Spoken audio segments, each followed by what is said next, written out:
Evet efendim, sormak isterdimin yepyeni bölümüne hoş geldiniz. Geçen hafta Ali Yasin Özegemen'le hatırlar mısınız bilmiyorum. Salonda birine sataşıyordum. O kişi şu an burada benimle birlikte. Evet. İlk ismini büyük ihtimalle hayranlarının bilmediği Bunu Hayriye yapmış. Dilek Aba. Bunu yapmış olamazsın bak, Yaptım şakayı tabii gerçeğe ki. taşı. Dedim ki sana söyleyeceğim dedim. Yok söylemezsin falan. Hayriye? İlk adı Hayriye, inanabiliyor musun? Olabilir. Niye Hayriye koymuşlar adını? Dedemin annesinin adı çok istemiş, kıramamışlar, Kim düşünememişler. kimi kıramamış? Ben ilkokulun ilk günde yok yazıldım bu yüzden. Duymamışım o güne kadar adı. Hayriye deyince başka biri var herhalde sınıfta Hayriye. Ben ne bileyim adımın Hayriye olduğunu. Birinci sınıfın birinci günde yok yazıldım ben. Bu benim bilmediğim bir bilgi. Evet, bilmiyorum. Ben de bilmiyordum. Hayriye'yi inanılmaz bilmiyordum. şeyler konuşacağız. Çünkü şöyle, yaklaşık kaç bölüm oldu? 6 aya yakındır yayındayız. Çok eski dostum benim Dilek. Yani 2000 En iyi dostunum falan en iyi hani dostum. yani. Teşekkür Evet, ederim. eski dostum değil. Benim favori listemde bunu da bilmiyorsun. Sen ilk hani böyle hızlı aramalarda anne baba işte çocuk sensin. Yani en top, evet. Gerçekten bunu bilmiyordum ki hani birlikte tatil konuş. yapmıştığımız, çocuklarımızı büyütmüştüğümüz Estağfurullah. Türkiye'yi gezmişliğimiz Evet. var değil mi yani? Var, gezdik hakikaten. O hatırlamaz nerelerde turne yaptık. oynadık, Sana hangi danışıyorum, sahne. o yüzden Bana varsın. sorar. Şöyle bir şey yemiştik ya, hatırlıyor musun? İşte hangi oyundu? Şu sahne, Mersin. Hiç tarzı. sıfır. Nerede zehirlenmiştik falan. Şöyle bir şey olmuştu falan. Hiçbir şey hatırlamam ama sen o konuda muhteşemsin yani. Kendisini biz Friends dizisinin Monica'sına benzetiriz. Onu da bugün burada program başlamadan önce ispat etti, çünkü şey yaptı. En uzun kaç dakika oldu? En çok soruyu kim yanıtladı? Ben onu hepsini geçmek geçeceğim. Hadi o zaman bir soru çek bakalım. Gerçekten mi ya? Tamam. Çok eğlenceli. Dur bakayım kaç tane çözebileceğim bir günde? Kaç tane cevaplayacağım? En çok ben. Hiç de karıştırmadan Babası Zeki yapacağım. abi. Zeki abi buradan sevgiler yolluyorum. Zeki abi bana kızdı. Neden ilk programa Dilek'i konuk almadın diye mesela. Hani senin en yakın Kızgınım ona dedi, küstüm dedi. Küstü bana. Bugüne kadar oynadığınız roller arasında sizi en çok değiştiren... Ya kesinlikle en son oynadığım Songül'dür. Yani değiştirmek derken bana farklı bir bakış açısı... Mesela insan öldürmeye başladı. mesela evet, yani hayat boyu yapamayacağım şeyleri... Sen onu açık tut. Evet abi, çünkü ben En bundan çok hızlı en yapacağım. çok çekilen bölüm bu olsun. Sen konuşurken ben açıp beğenmediklerimi şuraya Dilek sıkıştırmam. yapma.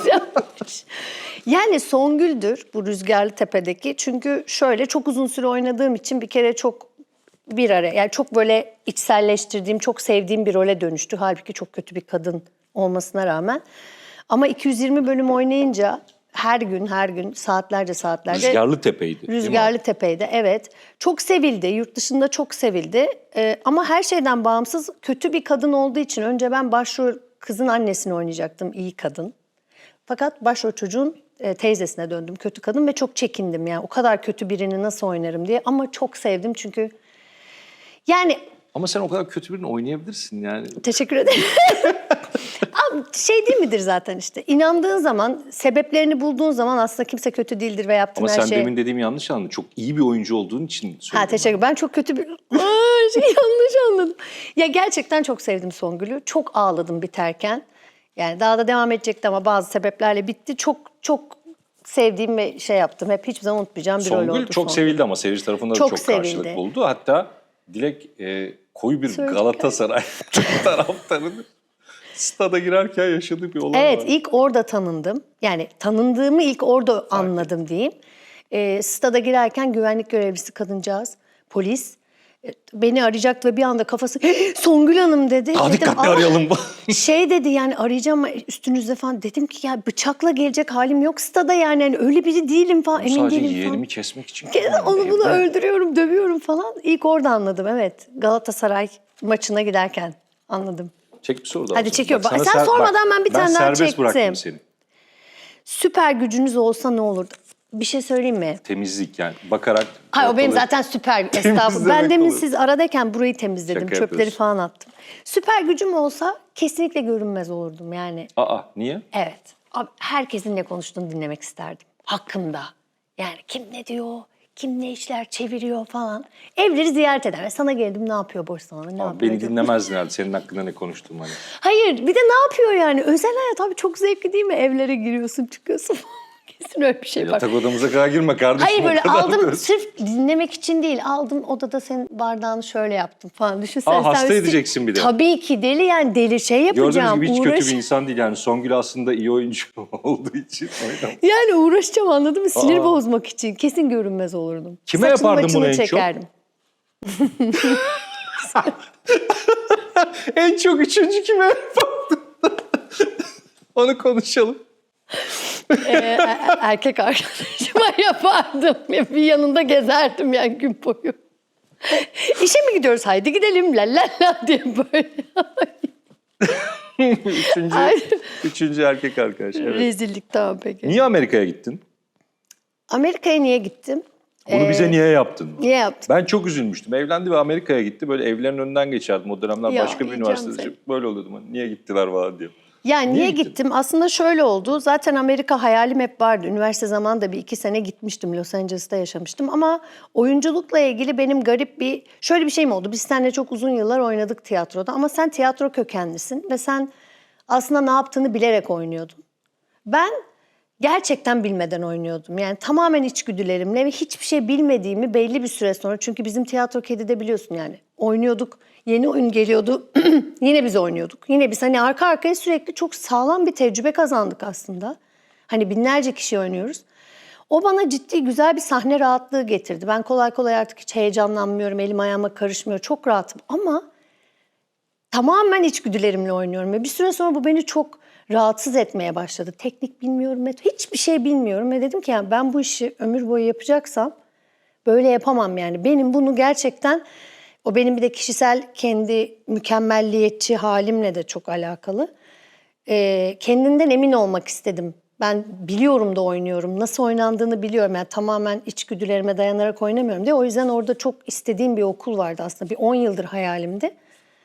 O zamana kısmet oldu. Aslında bayağı geç, 32 yaşında gittim yani çok da oyunculuk bir daha okumak Bunu hiç için. buradan konuşmadın biliyor musun sen yani? Öyle mi? Evet. Hep şey derdin ya mesela işte hani ya bir şeyler olmuyor, bir şeyler Evet. eksik gibi söylerdin. Evet. Hani demek Yani ki- ben aslında şu an en yapılmaması gereken şeyler işte çalı kuşunda ağlamam gerekiyor. Arkadaş işte babam öldü falan diye düşünüp o sahnede ağlamaya çalışıyorum. Ne yapıyorum hani kendimi harap ediyorum o duyguyu çıkaracağım diye. Aslında şöyle iyi şeyler yapıyorduk sahnede ama sen bilerek yapıyordun. Ben çok kendimi zorluyordum iyi olması için bir şeylerin. Ve dedim ki olmayacak abi, doktor niye tıp okuyor, avukat niye hukuk okuyor, ben niye okumadan...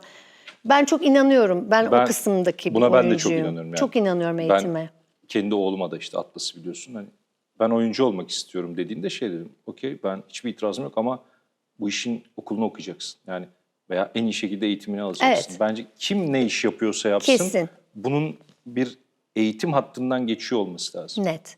Çok- Yani çok önemli bir şey. yeteneğe karşı çıkamam. Yetenek çok önemli bir şey. Şeyi inkar edemem yani eğitimin yoksa. Tabii ki Tamam, vardır başka bir istisnalar ama eğitim şart be yani. Fark yaratmak Amerika'da için. da oyunlarda oynadın. Oynadım. Yani ekran işi de yaptın ufak Yaptım. tefek.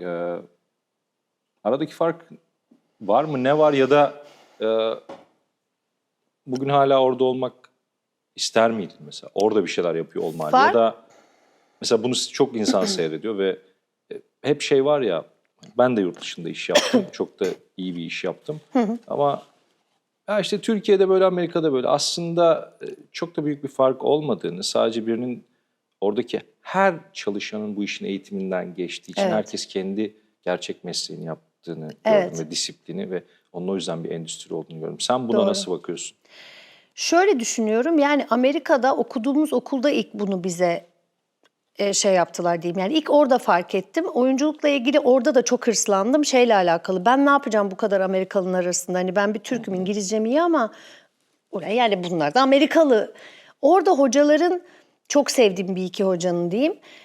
Şunu demesiyle fark ettim. Oyunculuğun aslında konuşmayla, dille değil, tamamen duygularla, tamamen yani dille aslında hiçbir alakası yok dediler bana. Sen boşa tiyatronun özellikle, tabii ki şimdi ben bir Hollywood yapımından bahsetmiyorum ama önemli olan bize verdiğin duygu ve hatta birkaç hoca bana, 2 tane çok sevdiğim hoca bana şey demişti. Yani senden sahne izlemeyi çok seviyoruz çünkü anladılar benim çok takıldığımı bu aksan işine, nasıl konuşurum, işte klasikler, tenisi, Williams'lar bir şeyler oynuyoruz. Dediler ki yani sendeki duygu, ona Turkish passion diyorlardı. Onu Amerikalı'dan çıkaramıyoruz.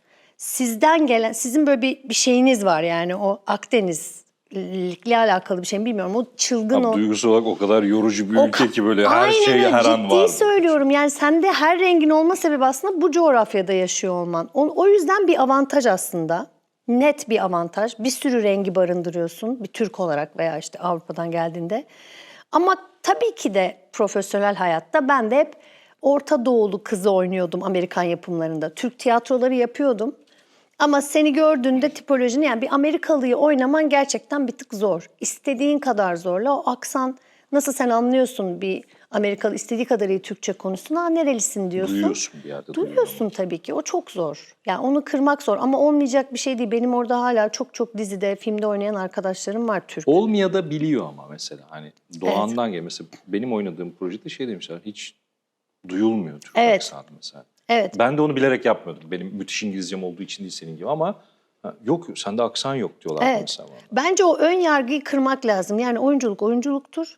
Hepimiz günün sonunda Türk, Amerikalı, Alman fark etmiyor. Yani çok istiyorsan orada da bir şeyler yapabilirsin. Ben de yaptım yani, ki o zaman evli, sonra çocuğum da oldu. Yine yaptım ya. Ben Hürmüz'ü oynarken 5 aylık hamileydim. Yapabilirsin yani. Amerika'da da bir şeyleri başarabilirsin. Peki benim klasik soruma geliyorum. CV'ne yazsan çok garip kaçacak insanların ne alaka dediği ama senin yapmaktan gurur duyduğum ve bunu söylemekten çok mutlu olduğum bir şey var mı? Ben bunu düşündüm. İtiraf ediyorum. Bulamadım. Ne olabilir diye. Ya muhtemelen sunucu, yani yan dallarını hep yaptım. Sunuculuk yaptım, işte şarkı bizim söylüyorum. Onlar disiplinimizin bir zaten bizim parçası. oyunculuğun bir parçası. Ama mesleğe dair olmayan ve çok vakit harcadığım şey futbol. Yani muhtemelen mesela isterim. Ne diyor? Evet. Yani futbol muhtemelen odur. Yani ben çok fazla maç izliyorum. Yorum programları çok izliyorum. Yani CV'ye yazsam ben gerçekten bir futbol yorumcusu kadar buna mesai harcıyorum. Günde en az 3-4 Sana saat. Topkapı'da bir program çekelim. Ay çok isterim. Futbol programı çekelim sana. Olur. Ama futbol şöyle diyorum. bir şey var, benim ağzımı nasıl tutacağız? Yani ben mesela kızdığım bir hakeme veya işte yani tarafsızlığı nasıl geliştiriyor? Galatasaraylı olarak kabul edecek herkes seni. Ha olur, öyle O olur. Galatasaray yorumcusu mesela ama her şeyi yorumlayacak. Yanına da Bence veririz onu. adilim ben, ama hakemler adil olmadığı zaman hani böyle çok sinirli. Allah'tan YouTube'da. Şike falan, yapı falan. Eyvah. Yok yapı. Ya muhtemelen onu yazarım. Futbolla çok ilgiliyim. Çok keyif alıyorum izlemekten. Her yorumcuyu izlerim. YouTube'um benim hep onlarla dolu yani. Biliyorum, çok iyi biliyorum. Maçlardan sonra gece 1'e 2'ye kadar yatana kadar yorum programları Dilek'te maç izlerim. seyredersek biz hemen kalkıyoruz yanından. Ya, İyi akşamlar. Çünkü biraz sonra yorum programı açılır. Ne seyrediyorsun? Tabii o bir yani mesai. Çok ilginç. Çok ciddi Bir de mesai gerçekten harcıyorum fanatik ona. ve faşizan bir fanatik. Evet, çok Yani en çok yakın koyu arkadaşıyla, Galatasaraylıyım. en yakın arkadaşı zamanım Fenerbahçeli. Hala en yakın arkadaşım bilmiyorum o benim yakın Bir Fenerli'den yakın arkadaş Sevgili falan, Ferhat. saçmalıyor. Yani birbirleriyle gerçekten az önce söylediği gibi sağlam Evet. girdiklerini biliyorum. Galatasaray benim için çok önemli bir Kırmızı konu. çizgi. Çok. Yani Galatasaraylı olan insanlarla daha iyi anlaştığıma inanıyorum. Gerçekten. Ya mesela biri Fenerliyse bir şey olurum. Ha doğru ya, belli zaten falan. Hani böyle Ama çok isim verme ya. Fenerbahçe falan çok net değil mi? Hani Net. Fener'le Beşiktaş'tır, Beşiktaş'tır yani. ne olur. Malatyaspor. Rakipler. Yani Galatasaraylılarla daha bir yakın hissediyorum kendimi. Peki her sarı kırmızı renk çeker mi seni? Hani Kayserispor'a da yakın hisseder misin? Hissetmem çünkü onlar normalde bizi yeniyordu bir ara. Ben onları çok şey yapıyordum. Mesela. Sarı kırmızıyı seviyorum, evet. Yani Bu iyi futbol yorumcusu CV'de değil mi? evet. Oyunculuk için başvurmuşsun. Ya Çok öyle iyi bir şey futbol yapmak, yorumcu. ama şöyle bir şey de vereyim. Bunu çok insan bilmez. Amerika'dayken ben bir ara çok uzun yıllar sunuculuk yapıyordum. Çünkü orada yaşayıp da Türk olacak, bir de oyunculuk eğitimi olacak, diksiyonu düzgün, çok seçenek yoktu ve ben aranan kişiydim. Hep bir event varsa Dilek sunar falan ve konsolosluğun işlerini de ben sunuyordum falan. Fakat orada bir Fenerbahçe USA diye çok güçlü bir dernek. Yani Galatasaraylılarınki o kadar orada ve Beşiktaş USA o kadar büyümüştü ama Fener inanılmaz. Amerika'da, özellikle benim olduğum New York'ta, ve onların balolarını ben sunuyorum tabii ki yani. Ve biliyorlar Galatasaraylı oldum ama bu bir iş, hani parası veriliyor ve ben sunuyorum. Fakat sonunda her Fenerbahçe, FB USA balosu her sene finalde bayraklarla böyle bir marşlar var.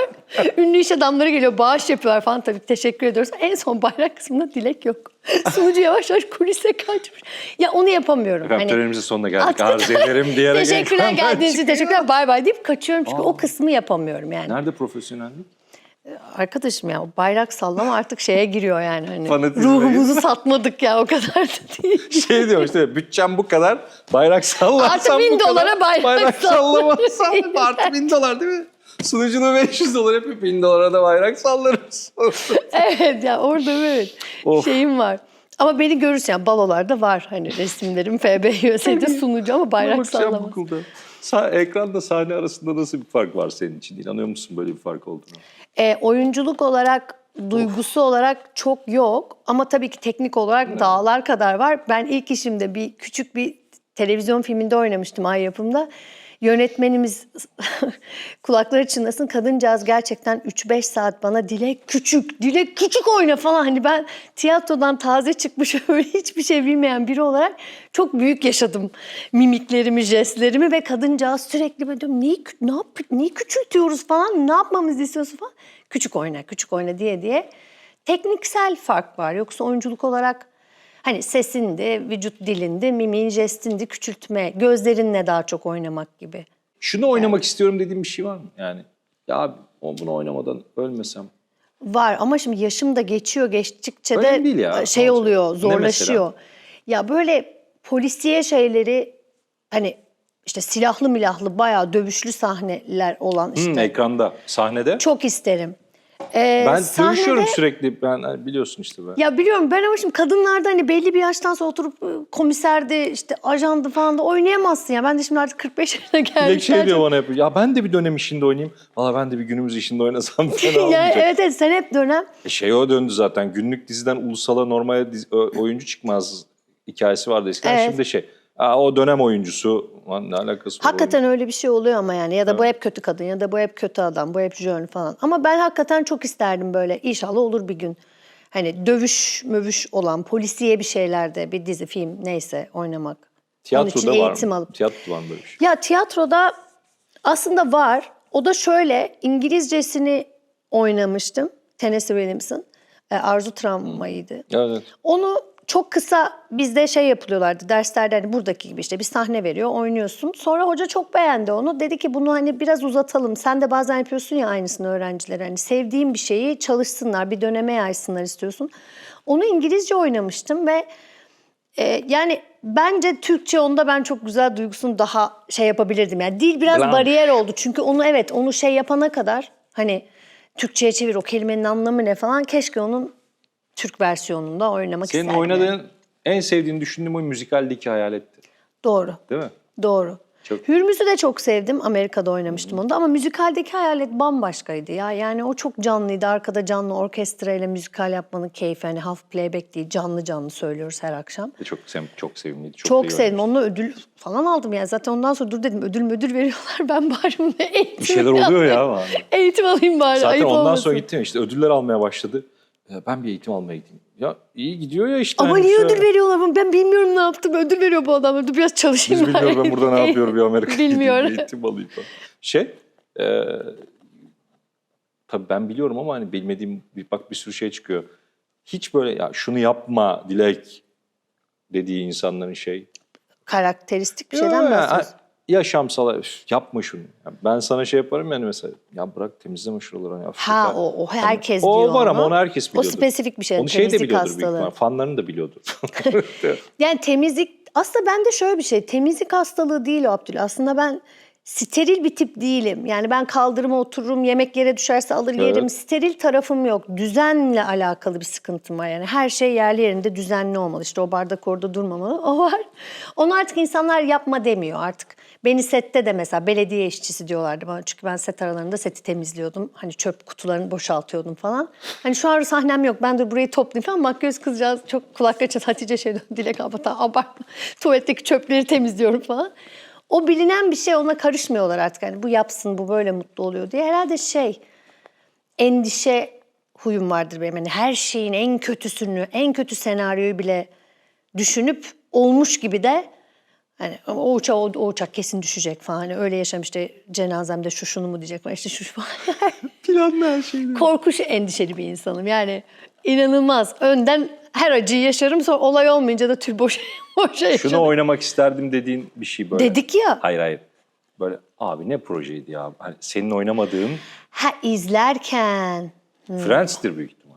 Ya eğer uluslararası tabii ki çok isterdim. Yani orada Monica'yı oynayayım falan çok isterdim. Rachel da olur. Phoebe'yi bilmiyorum. Phoebe'yi çok spesifik o kadarını yapabilir miyim ama komedi isterdim ya. Komedi zaten çok zevkli yani sitcom. Görelim mi soru? Hadi gör. Çünkü en çokunu sen... En çok ben çözeceğim. Rekor mu? Beni yazacaksınız şu kadar buldum. Söz yazacağız. En çok soruyu o çekti. Ben yaptım. En çok ben cevapladım. Hangi şehir size en çok ilham veriyor yani? New York Estağfurullah. bence. New York. New York. Yok yok yani her fırsatta param oldukça veya olmadıkça yeni bir şey geliştirdim. Olmadıkça da yeni bir sistemim var. Param yoksa da gidiyorum o seyahate. Nasılsa bir gün öderim. Bu bana bu sene gelen bir kafa. Çok değişik baktı. Şöyle düşünüyorum. Eskiden iş olmadığı zamanlarda çok kahroluyordum. Tamam mı? Ulan iş yok yani. Benim ne haddime tatile çıkmak, param mı var diyordum. Artık öyle düşünmüyorum. Diyorum ki bak ne güzel bir fırsat. Hazır iş yok. Hadi gez. Ödenir. Yani bu benim yeni şeyim. O yüzden her fırsatta seyahate giderim ama New York benim için hani zaten 7 yılda yaşadım ama orası benim evim gibi hissettiğim Bu soru bir yer. güvenli alanda çekilmiştir. Denemeyiniz. Evde denemeyiniz. Paranız yoksa da gezin kardeşim ödenir falan. Herkes aciz geliyor. Ne deniyor ona hani bu bir yatırım tavsiyesi Değildir. Yapmayın genç Bunu oyunculara. yazalım mı buraya? Bu bir yatırım tavsiyesi. Ama öyle düşünmüyor musun? Yıllarca kendimizi düşünüyorum. kahredip ya iş yok işte oturdum evde iş bekledim. Gelmiyor Yok, ben bazen onu iş. yapmadığım için hiç. Sen Oturup hiçbir yapmazsın, şey seni beklemedim takdir ve param ediyorum. da olmasa gezerim yani. Hani dünyayı Ama sen bir de gezmek çok çalıştığın için senin öyle çok boş anın olmuyor. Benim oluyor yani. Ben oyunculuk proje arasında bomboş kalıyorum. Yani ya da üniversite başlamamış oluyor. Bomboşum ne yapayım evde ağlıyordum aylarca, yıllarca öyle yaptım. Gerek yok. Bence Artık de. geziyorum. Bu yaz öyle yaptım yani. Helal olsun. İnanıyorum. New Devam York, et bakalım. New York candır ama. New York biliyoruz o. New York Bence onu candır. herkes biliyor. Evet evet. New York. Arap fanların çok. Çok ya. Çok. Çok seviyorlar. Yani ben kötü kadını niye bu kadar sevdiklerini önce anlamlandıramadım. Gerçekten tiksinecekler benden sandım. Ama herhalde tahminim isim verebiliyorum. Instagram diyebiliyorum herhalde. Değil mi? Instagram. Instagram dedim mi diyebiliyorum. Instagram. Instagram. Her şey Ya orada bence çok bizim kendi hallerimizi bir de bizim ekip çok her hafta kamera arkası koyuyordu. Kamera arkasına bir baktılar ulan bu kadın çok kötü bir kadındı ama sette de en eğlenen, en herkesi güldüren cıvık bir tip yani şirin bir şey ve ondan sonra takipçiler artmaya başladı. Çok sevmeye başladılar. Beni tabii Songül'ün sevilecek tarafı yok. Ve ondan sonra değişik bir fan grubu yani çok destekliyorlar ve yurt dışı bizim gibi değil gerçekten çok kendilerini kaptırıyorlar. Yani öyle böyle sevmiyorlar, hediyeler yolluyorlar. Sürekli mesaj atıyorlar ki iş biteli aylar oldu. Hala hediyeler geliyor eve. Çok tatlılar yani. Ama çünkü şey var yani sen sadece burada yayınlandığını düşünüyorsun ama senden burada aylardan sonra Tabii. X bir dünyadaki bir ülkede yayınlanıyor. Tabii, Günlük şimdi- dizinin öyle bir gücü var. Tabii şimdi daha yeni bu hafta ve öbür hafta 2 farklı yeni ülkede de başladı. İşte Güney Amerika çok izliyor ve takip ediyor. Orada da çok fanlar oluyor. İtalya'da da var, İspanya. Geliyorlar, seti ziyaret ediyorlar falan. Yani böyle çok Peki tatlılar. bunun getirisini kullanmayı planladığın işte ileriye yönelik plan program var mı oyunculukla alakalı yoksa hani geçen hafta sen de buradayken Yasin'le konuştuğumuz hayatında bir B planın oldu mu yani ya oyunculuk olmazsa bu olur dediğin bir şey var mı? Hiç olmadı. Şu anlamda olmadı. Birazcık avantaj, birazcık dezavantaj. Biraz babamdan sebep. Üniversite zamanında benim bütün arkadaşlarım bir yerde çalışırdı ve babam bana sürekli olarak hayır işte okulunu bitireceksin, önce diploma alacaksın. Bu o dönem için çok büyük bir konfor alanıydı bende. Yani sadece işine odaklan kızım, müzikalse müzikal, işte tiyatroysa tiyatro. Ama aslında da dezavantaj. Çünkü mezun olana kadar hiçbir şey bilmiyor oluyorsun sektörel. Zaten o zaman bizim zamanımızda dizimiz çok hiçbir şey yoktu da bahsettiğim 98'de girdi. 1940'lardan falan bahsediyoruz. işte Rezillik. dizimiz. Nerede orada? Televizyon yok. Hiç. Evet, biz böyle gaz lambasının önünde. Yani o yüzden hiç başka bir iş deneyimleyemedim. Hiçbir şey yapamadım mezun olana kadar. Babam sağ olsun maddi manevi yanımdaydı ama aslında bu konfor mezun olduğunda da ciddi bir dezavantaj. Kimseyi tanımıyorsun. Bir anda elinde diploma. Zannediyorsun ki alın size konservatuar diploması, al sana iş. Öyle bir şey olmuyor. Sohbet çok hızlı ilerledi. Sorun var. Tamam son bir soru. Kesecek misiniz bu son soruyu? Hiçbir şey Elimde kaldı kesmeyeceğiz. diye uğru Kaç kaçmasın. dakika yaptıysak o kadar yayınlayacağız. Rümeysa kesme. Gelecekte mutlaka yapmak istediğiniz bir şey var mı? Bu kadar şeyden sonra şey diyormuşsun. Kafe açmak istiyorum. Değil mi mesela doktor olmak istiyorum falan. Ben bunu başaracağım falan. Mutlaka yapmak istediğim bir şey.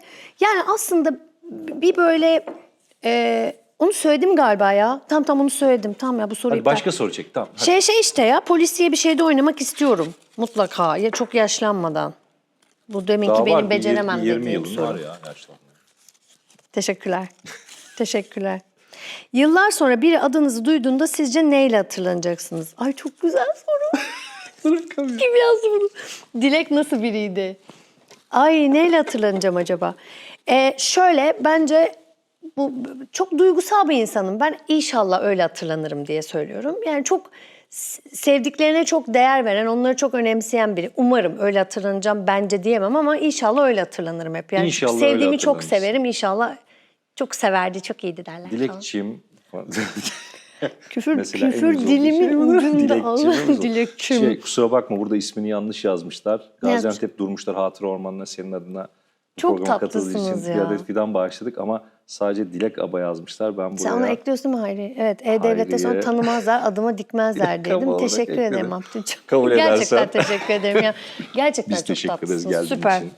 Efendim bir programın daha sonuna geldik. Sevgili Hayriye Dilek Aba'ya çok teşekkür ediyorum. Allah'ım ya. Haftaya görüşmek üzere diyoruz. Bay bay.